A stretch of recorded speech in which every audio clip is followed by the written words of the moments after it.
Good morning friends, स्वागत है मेरे YouTube channel stupid lab studies में। कल मैंने जो एक वीडियो अपलोड किया था group 5 lab technician lab assistant answer की पार्ट 1, अब वो पार्ट 2 क्वेश्चन नंबर 68 से आपको डिस्क्राइब क्वेश्चन आंसर आपको मैं क्वेश्चन नंबर 69 पार्ट 2 के क्वेश्चन से ये विच is the following hormones directly regulate blood glucose level. ये पूछ रहा है निम्न में से कौन सा हार्मोन सीधे तौर पर ब्लड शुगर लेवल को नियंत्रित करता है। तो समझते हैं आप लोग, ये इंसुलिन रिस्पॉन्सिबल है इसके लिए। इंसुलिन हार्मोन्स होता है वो ब्लड ग्लूकोज को रेगुलेट करता है। Question number 70 which of the following is the basis for the presumptive test for the Widal test. निम्नलिखित में से कौन सा विडाल टेस्ट के लिए एक अनुमानित परीक्षण का आधार है। तो अब इसमें देखो, विडाल टेस्ट के लिए ओ और एच एंटीजन भी करते हैं, पर ये अनुमानित पूछा है। पीसीआर भी करते हैं, पर डायरेक्ट एग्लूटिनेशन टेस्ट ये राइट आंसर है इसका, तो कंफ्यूज नहीं होना है। Question number 71 which reagent is used to embedded tissue after processing. जब टिश्यू प्रोसेसिंग कंप्लीट हो जाती है उसके बाद कौन सा मीडिया या टिश्यू को एम्बेड करने के लिए कौन सा मीडिया कौन सा केमिकल यूज करते हो। तो इसका तो सिंपल सा आंसर है पैराफिन वैक्स, और इसका टेम्परेचर और बता देता हूं मैं आपको 58 to 60 degree centigrade. Question number 72 what is the normal RBC range in urine. अब ये आपको समझने वाली बात है, क्लिनिकल सिग्निफिकेंस से अभी क्लिनिकल पैथोलॉजी से अभी तक तीसरा क्वेश्चन सही है। तो अप टू 16 एचपीएफ मतलब एक नॉर्मल आरबीसी, नॉर्मल यूरिन में आरबीसी की संख्या कितनी होती है। तो सबसे कम, क्योंकि अब आप लोग पढ़ते हो कि आरबीसी नील ही होता है उसमें, तो जो सबसे कम दिया हुआ है up to 4 high power per field, उसमें आपको लगाना है। Question number 73 why are positive and negative controls required during ELISA step. जब भी आप लोग एलाइजा टेस्ट करते हो तो आपको नेगेटिव कंट्रोल और पॉजिटिव कंट्रोल कंपलसरी है, नहीं तो आप डिसाइड ही नहीं कर सकते हो कि जो आप काम कर रहे हो एलाइजा टेस्ट लगा रहे हो सही है गलत है। तो इसका ए ऑप्शन ही सही है, एलाइजा गलतियां कर सकती हैं यदि नियंत्रण अप्रभावी या परिणाम अविश्वसनीय हो। मतलब कि एलाइजा कैन मेक मिस्टेक्स, आप लगाते समय मिस्टेक्स भी कर सकते हो, पर अगर आपने नेगेटिव पॉजिटिव कंट्रोल लगाया है दैट इज मीन कि राइट होगा वो। So question 74 which test result would increase in a urine specimen sitting at room temperature for 3 hours। ये देखो क्लिनिकल पैथोलॉजी से ये चौथा क्वेश्चन आपका। यूरिन स्पेसिमेन अगर रूम टेम्परेचर पे रखते हो तो क्या कौन सा बढ़ने के चांसेस हैं, कौन सा। यूरोबिलिनोजिन तो बढ़ेगा नहीं, ल्यूकोसाइड्स डब्ल्यूबीसी नहीं बढ़ेंगे, बिल्रुबिन नहीं बढ़ेगा, नाइट्राइट, क्योंकि नाइट्राइट क्या होता है ड्यू टू बैक्टीरियल मल्टीप्लिकेशन की वजह से जो यूरिया होती है यूरिन में प्रेजेंट, वो स्टैंडिंग पोजीशन पे अगर रहती है तो वो यूरिया कन्वर्ट हो जाती है अमोनिया में। तो ये नाइट्राइट जो मल्टी स्ट्रिप्स आती है उसमें एक टेस्ट होता है, नाइट्राइट पॉजिटिव आता है, इसको अच्छे से समझ लीजिए। Question number 75 the most commonly used microscope in the clinical laboratory in is the. अब ये भी आपका 5वां क्वेश्चन है क्लिनिकल पैथोलॉजी से। क्लिनिकल लेबोरेटरी से कौन से माइक्रोस्कोप का यूज करते हैं आप, तो याद रखिए आप आंसर डी, लाइट माइक्रोस्कोप करते हैं। डार्क फील्ड हम जो स्पाइरोगेट्स के लिए करते हैं, इलेक्ट्रॉन माइक्रोस्कोपी हम बहुत माइन्यूट टिश्यू के देखने के लिए या वायरस को देखने के लिए करते हैं। Question number 76 which of the following cause rancidity of lipid in lipid rich foods. ये बायोकेमिस्ट्री का क्वेश्चन है, इसका राइट आंसर है fatty acids and oxidations. Question number 77 which of the following conditions result in the presence of urine that smell like acetone. छठवां question आपका clinical pathology से, निम्नलिखित में से कौन सी कंडीशंस में एसीटोन जैसी स्मेल आती है यूरिन में से, याद रखिए आप। तो इसमें से एलिमिनेट करना चालू कीजिए। ऑन स्टैंडिंग पोजीशन पे अगर रहेगा, बहुत देर तक यूरिन रखेगा तो अमोनिकल, अभी आपने लास्ट क्वेश्चन में समझा। अनकंट्रोल्ड डायबिटिक इन मेलाइटस, इस कंडीशन में एसीटोन जैसी स्मेल आएगी, या कीटोन बोर्ड, तो कीटोन बॉडीज का तो इसमें दिया नहीं है। नेफ्राइटिस में नहीं आएगी, डायबिटिक मेलाइटिस में नहीं आएगी। Question number 78 T cells are, simple question है, टी सेल्स किसका टाइप है, तो सबको पता है लिम्फोसाइट्स का। टी मतलब थाइमस, बी मतलब वर्षा, बी सेल्स भी होता है वो लिम्फोसाइट्स का टाइप होता है। Question number 79 which of the following structures allow for the production of steroids. Steroid के प्रोडक्शंस के लिए सेल्स का कौन सा स्ट्रक्चर जो है रिस्पॉन्सिबल है? तो इसका राइट आंसर है स्मूथ इंडोप्लाज्मिक रेडिकुलम। ये भी मैंने एक सेल्स स्ट्रक्चर का एक वीडियो बनाया था, उसमें आपको मिल जाएगा इसका answer. Question number 80, what is the name of the field that studies how the body surface feature and internal structure relate to the another.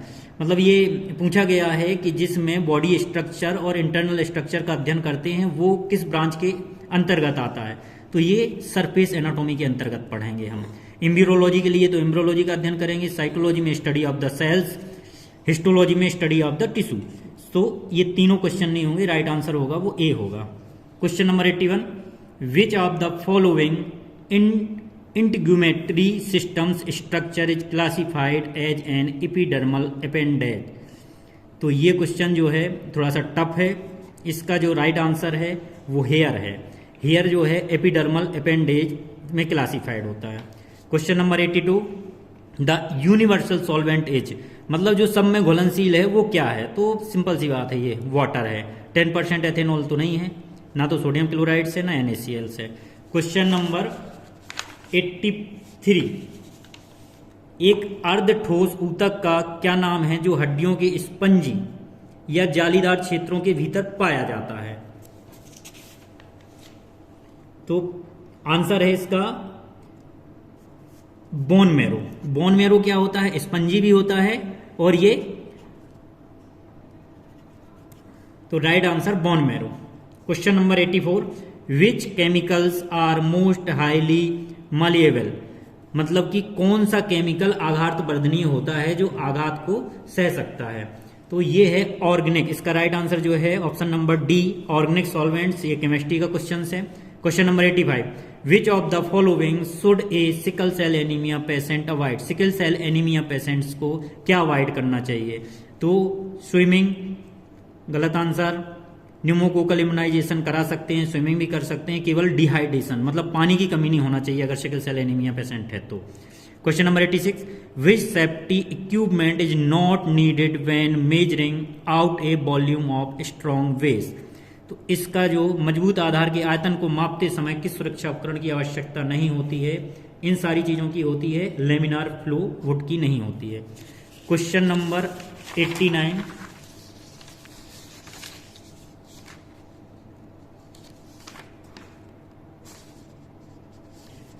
Question number 87, which of the following is used to express the number of OH group in fats. ये biochemistry का question पूछा गया है कि OH समूहों की संख्या को व्यक्त करने के लिए किसका प्रयोग किया जाता है? तो right answer B, acetyl value.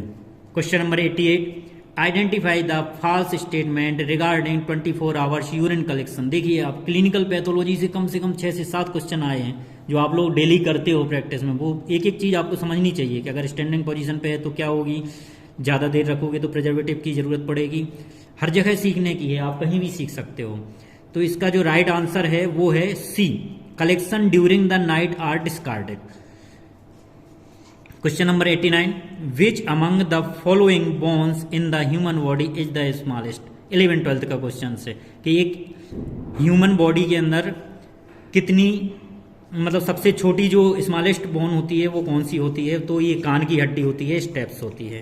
Question number 90, which brain lobe comma if injured causes memory loss and hearing loss. तो ये इसका राइट आंसर है टेम्पोरल लोब। कौन सा मस्तिष्क लोब घायल होने पर स्मृति हानि और श्रवण हानि का कारण बनता है, मतलब आपको याद नहीं रहता और सुनाई नहीं देता, तो temporal lobe. Question number 91, what is the term for the presence of an extra chromosomes. ये आपका जेनेटिक्स का क्वेश्चन है। अगर एक्स्ट्रा क्रोमोजोम्स प्रेजेंस रहेगा तो आप उस टर्म को क्या बोलेंगे? Right answer option D, trisomy. Question number 92, acid are stored. अब ये छोटी छोटी चीजें पूछ ली। अपने लैब में हाइड्रोक्लोरिक एसिड, सल्फ्यूरिक एसिड सब कुछ अवेलेबल रहता है, पर आता किस में है, कैसे में रखते हैं, वो आपको याद रखना है। तो ये in glass stoppered bottle in a drip tray, glass stoppered और एम्बर कलर की बॉटल में भी रखते हैं। Question number 93, which is the following test is use to detect या डिटरमाइन सिफिलिस। इसमें से भी स्पाइरोकीट्स में से भी आपके 4-5 क्वेश्चन आए हैं। सिफिलिस को डिटेक्ट करने के लिए कौन सा टेस्ट लगाते हैं? तो ऑप्शन सी VDRL। CRP नहीं करते, एलिमिनेट भी कर सकते हो आप, RA फैक्टर नहीं करते हैं, ASO नहीं करते। अब BDRL और भी सिफिलिस के लिए मैं आपको बता रहा हूँ, BDRL है, काहन है, वासरमैन है, RPR है, ये 4 तरह के टेस्ट से आप सिफिलिस को डिटेक्ट कर सकते हैं। Question number 94, which one of the following immunoglobulin appeared as pentamer. कौन सा इम्यूनोग्लोबुलिन या एंटीबॉडी होती है जो पेंटामर होती है? तो इसका राइट आंसर है IgM, और IgM नेचुरल एंटीबॉडी होती है, ये याद रखना आप। IgM पहले से बॉडी में पाई जाती है। 94 के बाद क्वेश्चन नंबर 95,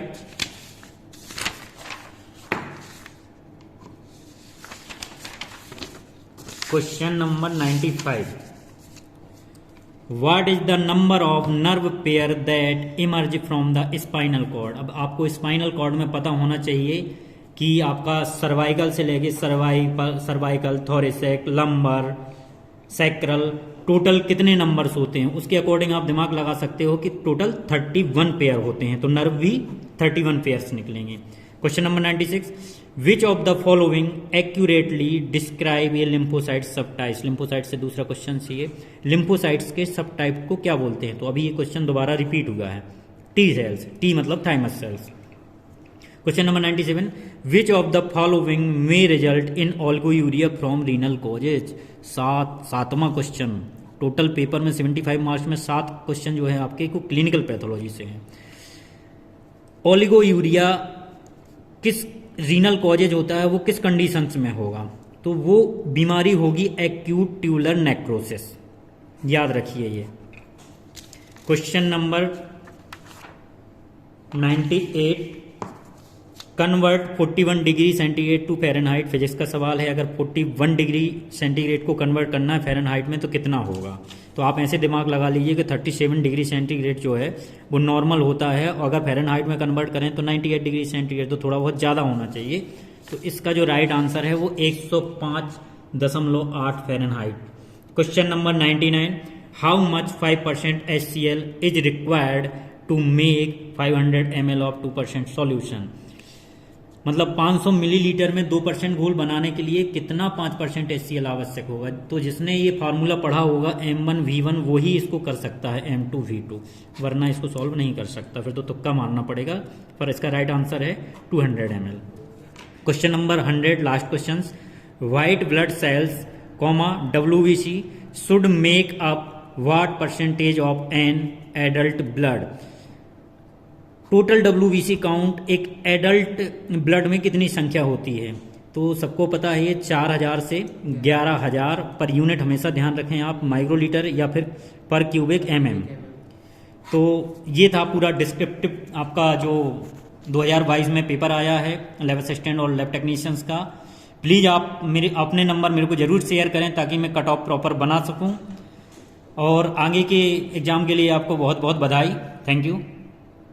तो ग्रुप 5 से रिलेटेड जो भी क्वेरी हो या आने वाले समय में और भी पोस्ट आने वाली हैं, तो आप अपनी प्रिपरेशन रखें, करें, प्रॉपर करें, लेकिन ये पैटर्न करके आप फिजिक्स, केमिस्ट्री, बायोलॉजी भी पढ़ना ना भूलें, क्योंकि ये एकदम सिंपल तो बेसिक नहीं आ रहा है। अब वो व्यापक जो है डीप क्वेश्चन पूछने लग गया, तो आपको अपनी प्रिपरेशन और अच्छी करनी पड़ेगी।